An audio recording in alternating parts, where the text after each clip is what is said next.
Shalom sesamaku yang dikasihi Tuhan. Hari ini kita akan membaca dan mendengarkan seri Alkitab Kronologi. Selamat mendengarkan.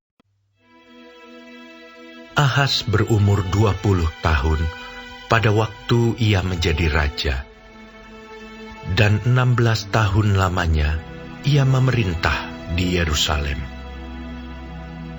Ia tidak melakukan apa yang benar di mata Tuhan, seperti Daud, bapa leluhurnya. Tetapi ia hidup menurut kelakuan raja-raja Israel. Bahkan ia membuat patung-patung tuangan untuk para Baal. Ia membakar juga korban di lebak Ben Hinom, dan membakar anak-anaknya sebagai korban dalam api, sesuai dengan perbuatan keji bangsa-bangsa yang telah dihalaukan Tuhan dari depan orang Israel. Ia mempersembahkan dan membakar korban di bukit-bukit pengorbanan, dan di atas tempat-tempat yang tinggi, dan di bawah setiap pohon yang rimbun. Sebab itu Tuhan Allahnya menyerahkannya ke dalam tangan raja orang Aram. Mereka mengalahkan dia dan menawan banyak orang daripadanya yang diangkut ke Damsyik. Kemudian ia diserahkan pula ke dalam tangan raja Israel dan mengalami kekalahan yang besar. Sebab dalam sehari Pekah bin Remalia menewaskan di Yehuda 120.000 orang, semuanya orang-orang yang tangkas, oleh karena mereka telah meninggalkan Tuhan, Allah nenek moyang mereka. Dan Zikri, pahlawan dari Efraim, membunuh Maasea, anak raja, Azrikam, kepala istana, dan Elkana, orang kedua di bawah raja. Orang Israel menawan dari saudara-saudaranya 200.000 orang, yakni perempuan-perempuan, serta anak-anak lelaki dan anak-anak perempuan. Mereka merampas juga banyak harta milik daripada orang-orang itu, dan membawa rampasan itu ke Samaria. Tetapi di sana ada seorang nabi Tuhan yang bernama Oded.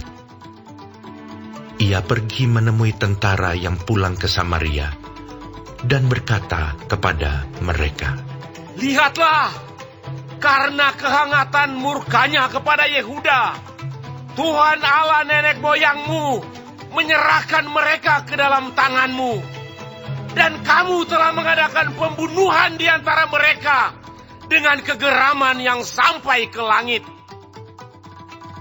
Dan sekarang kamu bermaksud menaklukkan orang Yehuda dan Yerusalem menjadi hambamu laki-laki dan perempuan. Tidak adakah pada kamu sendiri kesalahan yang besar terhadap Tuhan Allahmu? Maka sekarang dengarkanlah kataku ini. Kembalikanlah orang-orang yang kamu tawan dari saudara-saudaramu itu, karena murka Allah menyala-nyala terhadap kamu." Lalu bangkitlah beberapa pemimpin Bani Efraim, yakni Azaria bin Yohanan, Berekia bin Mesilemot, Yehizkia bin Salum, dan Amasa bin Hadlai, menghadapi orang-orang yang pulang dari perang, dan berkata kepada mereka, "Jangan bawa tawanan-tawanan itu kemari, sebab maksudmu itu menjadikan kita bersalah terhadap Tuhan dan menambah dosa dan kesalahan kita. Sudah cukup besar kesalahan kita, dan murka yang menyala-nyala telah menimpa Israel."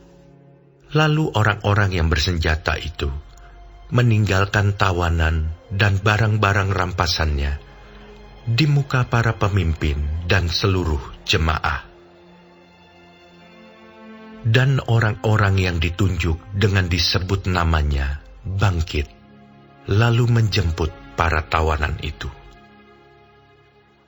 Semua orang yang telanjang, mereka berikan pakaian dari rampasan itu. Orang-orang itu diberi pakaian, kasut, makanan, dan minuman. Mereka diurapi dengan minyak, dan semua yang terlalu payah untuk berjalan diangkut dengan keledai dan dibawa ke Yeriko, kota pohon korma, dekat saudara-saudara mereka. Sesudah itu, orang Israel itu pulang ke Samaria. Pada waktu itu, Raja Ahaz menyuruh utusan kepada Raja Negeri Asyur untuk memohon bantuan.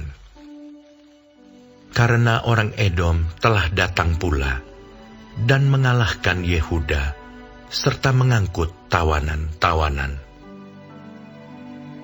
Orang-orang Filistin juga telah menyerbu kota-kota di daerah bukit dan di tanah Negeb Yehuda. Mereka pun merebut Bet-Semes, Ayalon, Gederot, Soko dengan segala anak kotanya, Timna dengan segala anak kotanya, dan Gomzo dengan segala anak kotanya, dan menetap di kota-kota itu. Demikianlah Tuhan merendahkan Yehuda, oleh karena Ahaz, Raja Israel itu, membiarkan kebiadaban berlaku di Yehuda, dan berubah setia kepada Tuhan. Maka datanglah Tilgat-Pilneser, Raja Negeri Asyur, kepadanya, hanya bukan membantu dia, melainkan menyesatkannya. Walaupun Ahaz merampas barang-barang dari rumah Tuhan, dari rumah raja, dan dari rumah-rumah para pemimpin, dan menyerahkan semua itu kepada Raja Negeri Asyur, namun perbuatannya itu tidak menguntungkan dia. Dalam keadaan terdesak itu, Raja Ahaz ini malah semakin berubah setia terhadap Tuhan. Ia mempersembahkan korban kepada para allah orang Damsyik yang telah mengalahkan dia. Pikirnya, yang membantu raja-raja orang Aram adalah para allah mereka. Kepada merekalah aku akan mempersembahkan korban, supaya mereka membantu aku juga. Tetapi allah-allah itulah yang menjadi sebab keruntuhan bagi dia, dan bersama-sama dengan dia bagi seluruh Israel. Ahaz mengumpulkan perkakas-perkakas rumah Allah dan menghancurkannya. Ia menutup pintu rumah Tuhan, lalu membuat mezbah-mezbah bagi dirinya di segenap penjuru Yerusalem. Di tiap-tiap kota di Yehuda, ia membuat bukit-bukit pengorbanan untuk membakar korban bagi allah lain. Dengan demikian, ia menyakiti hati Tuhan, Allah nenek moyangnya. Selebihnya dari riwayatnya dan seluruh tingkah langkahnya, dari awal sampai akhir, sesungguhnya semuanya itu tertulis dalam kitab raja-raja Yehuda dan Israel. Kemudian Ahaz mendapat perhentian bersama-sama dengan nenek moyangnya, dan dikuburkan di dalam kota di Yerusalem. Tetapi ia tidak dibawa ke pekuburan raja-raja Israel. Maka Hizkia, anaknya, menjadi raja menggantikan dia.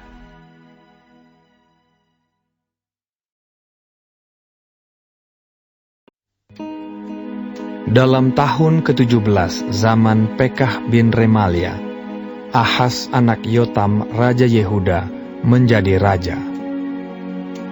Ahas berumur 20 tahun pada waktu ia menjadi raja, dan 16 tahun lamanya ia memerintah di Yerusalem. Ia tidak melakukan apa yang benar di mata Tuhan Allahnya, seperti Daud, bapa leluhurnya. Tetapi ia hidup menurut kelakuan raja-raja Israel. Bahkan dia mempersembahkan anaknya sebagai korban dalam api, sesuai dengan perbuatan keji bangsa-bangsa yang telah dihalau Tuhan dari depan orang Israel. Ia mempersembahkan dan membakar korban di bukit-bukit pengorbanan, dan di atas tempat-tempat yang tinggi, dan di bawah setiap pohon yang rimbun. Pada waktu itu, majulah Rezin, raja Aram, dan Pekah bin Remalia, raja Israel, untuk memerangi Yerusalem. Dan mereka mengepung Ahas, tetapi mereka tidak dapat mengalahkan dia. Pada masa itu, Rezin, raja Aram, mengembalikan Elat kepada Edom. Lalu ia mengusir orang-orang Yehuda dari Elat. Datanglah orang-orang Edom ke Elat, dan diam di sana sampai hari ini. Ahas menyuruh utusan-utusan kepada Tiglat-Pileser, raja Asyur, mengatakan, Aku ini hambamu dan anakmu. Majulah dan selamatkanlah aku dari tangan Raja Aram dan dari tangan Raja Israel yang telah bangkit menyerang aku. Ahas mengambil perak dan emas yang terdapat dalam rumah Tuhan dan dalam perbendaharaan istana raja, dan mengirimnya kepada Raja Asyur sebagai persembahan. Maka Raja Asyur mendengarkan permintaannya dan maju melawan Damsyik, merebutnya dan mengangkut penduduknya tertawan ke Kir. Tetapi Rezin dibunuhnya. Sesudah itu pergilah Raja Ahas menemui Tiglat-Pileser Raja Asyur ke Damsyik. Setelah Raja Ahas melihat mezbah yang ada di Damsyik, dikirimnyalah kepada Imam Uria ukuran dan bagan mezbah itu, menurut buatannya yang tepat. Lalu Imam Uria mendirikan mezbah, tepat seperti keterangan yang dikirimkan Raja Ahas dari Damsyik. Demikianlah dibuat Imam Uria menjelang datangnya Raja Ahas dari Damsyik. Setelah Raja pulang dari Damsyik, maka Raja melihat mezbah itu. Lalu mendekatlah Raja kepada mezbah itu, naik ke atasnya, membakar korban bakarannya dan korban sajiannya, mencurahkan korban curahannya di atas mezbah itu, dan menyiramkan darah korban keselamatannya kepadanya. Tetapi ia menyuruh menggeser mezbah tembaga yang ada di hadapan Tuhan dari depan rumah Tuhan, dari antara mezbah baru dengan rumah itu, dan menaruhnya di sebelah utara mezbah baru itu.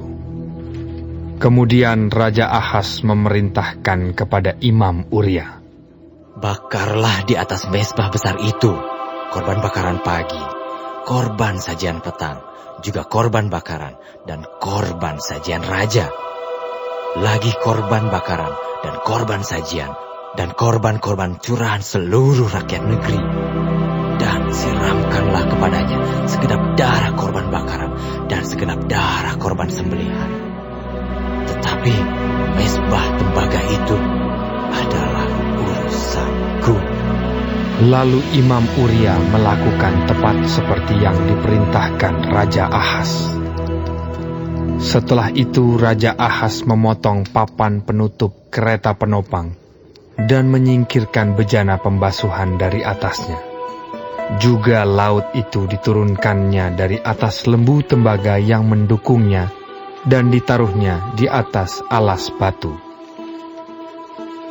Selanjutnya demi Raja Asyur, disingkirkannya dari rumah Tuhan serambi tertutup untuk hari Sabat yang telah didirikan pada rumah Tuhan, juga pintu masuk untuk raja yang di sebelah luar. Selebihnya dari riwayat Ahas dan apa yang dilakukannya, Bukankah semuanya itu tertulis dalam kitab sejarah Raja-Raja Yehuda? Kemudian Ahaz mendapat perhentian bersama-sama dengan nenek moyangnya, dan ia dikuburkan di samping nenek moyangnya di kota Daud. Maka Hizkia, anaknya, menjadi raja menggantikan dia.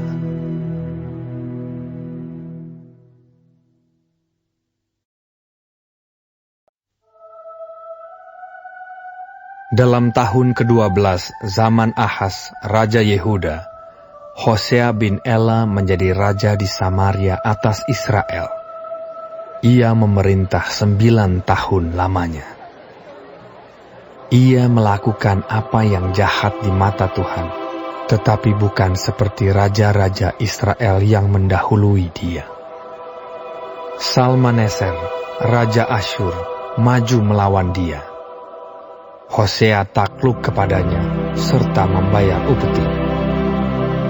Tetapi kedapatanlah oleh Raja Asyur, bahwa di pihak Hosea ada persepakatan, karena Hosea telah mengirimkan utusan-utusan kepada So, Raja Mesir, dan tidak mempersembahkan lagi upeti kepada Raja Asyur, seperti biasanya tahun demi tahun.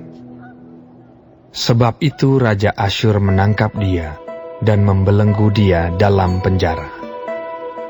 Kemudian majulah Raja Asyur menjelajah seluruh negeri itu. Ia menyerang Samaria dan mengepungnya 3 tahun lamanya.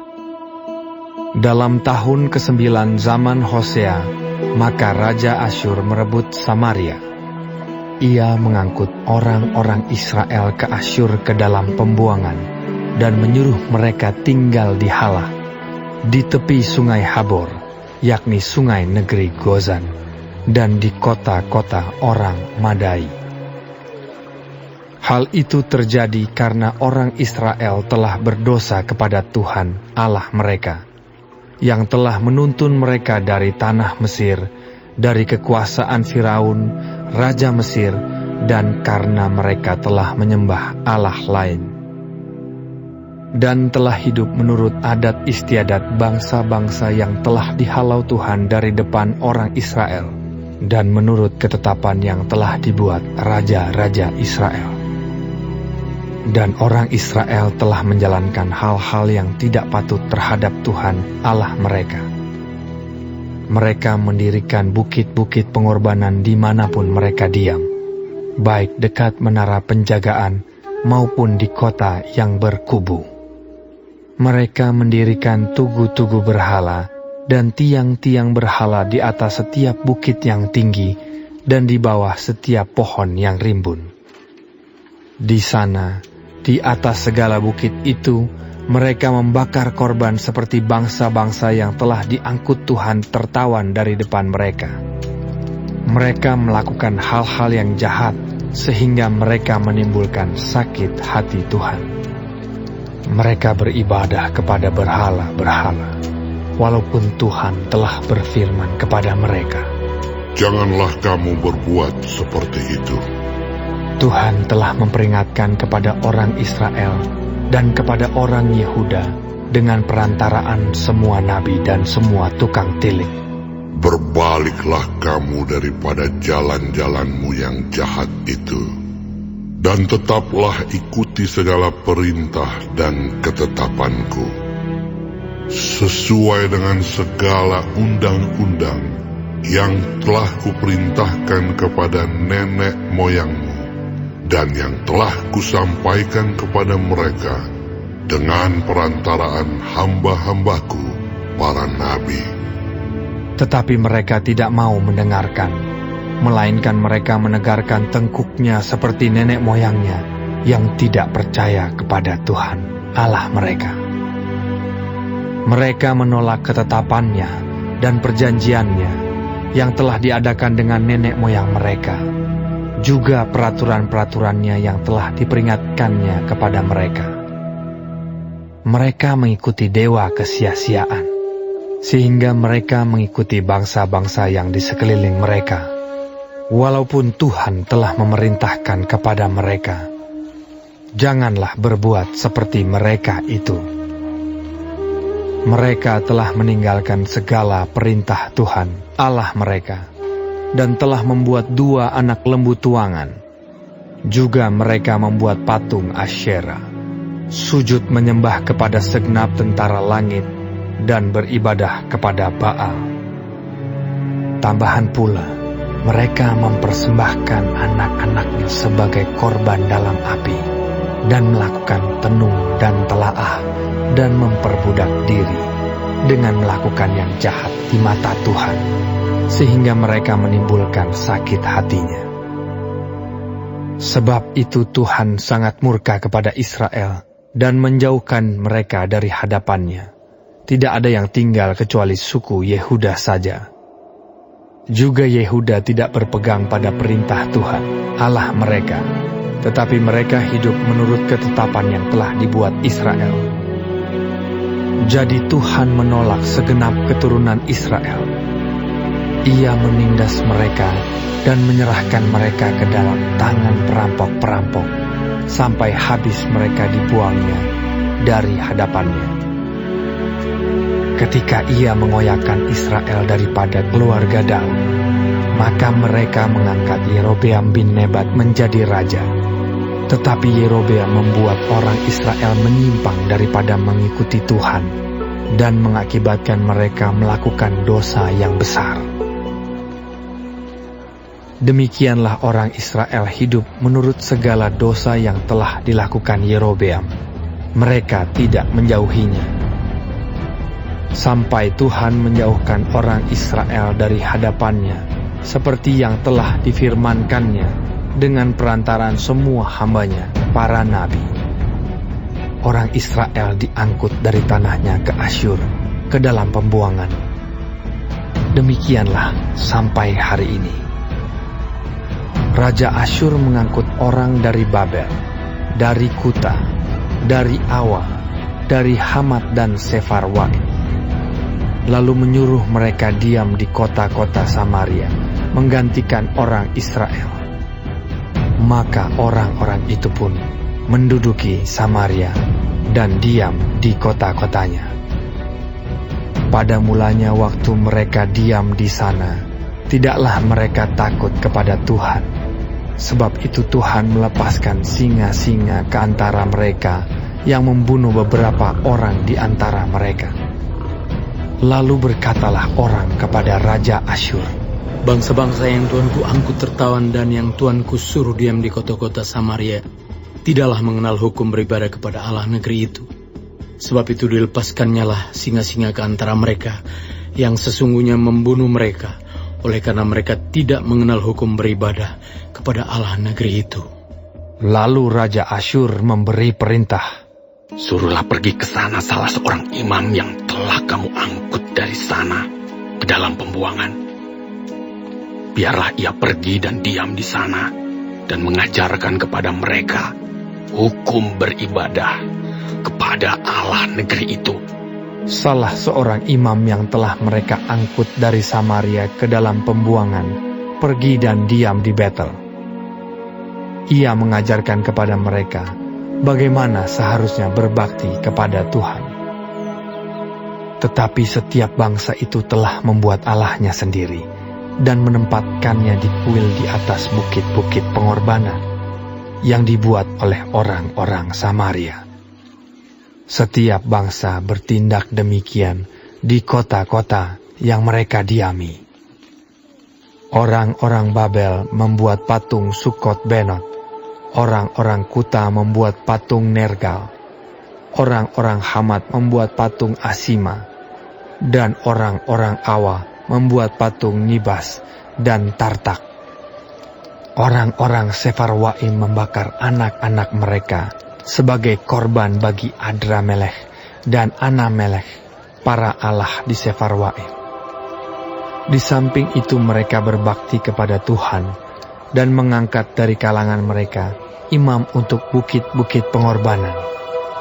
Maka orang-orang inilah yang melakukan ibadah bagi mereka di kuil di atas bukit-bukit pengorbanan itu. Mereka berbakti kepada Tuhan, tetapi dalam pada itu mereka beribadah kepada Allah mereka sesuai dengan adat bangsa-bangsa yang dari antaranya mereka diangkut tertawan.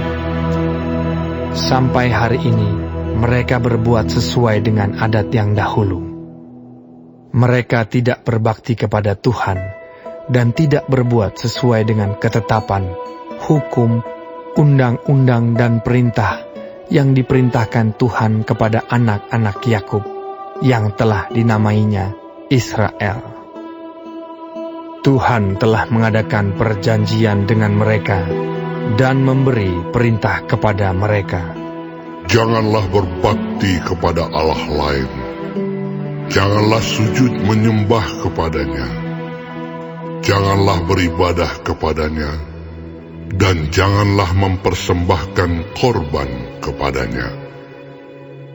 Tetapi Tuhan yang menuntun kamu dari tanah Mesir, dengan kekuatan yang besar dan dengan tangan yang teracung, kepadanyalah kamu harus berbakti. Kepadanyalah kamu harus sujud menyembah dan mempersembahkan korban.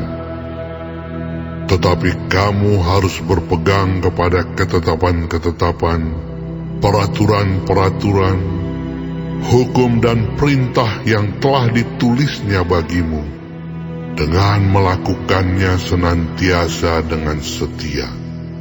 Dan janganlah kamu berbakti kepada allah-allah lain.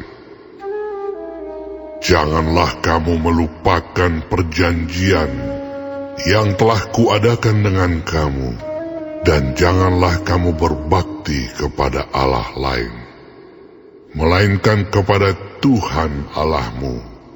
Kamu harus berbakti, maka Ia akan melepaskan kamu dari tangan semua musuhmu. Tetapi mereka tidak mau mendengarkan, melainkan mereka berbuat sesuai dengan adat mereka yang dahulu. Demikianlah bangsa-bangsa ini berbakti kepada Tuhan.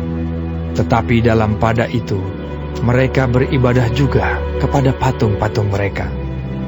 Baik anak-anak mereka maupun cucu cicit mereka melakukan seperti yang telah dilakukan nenek moyang mereka sampai hari ini.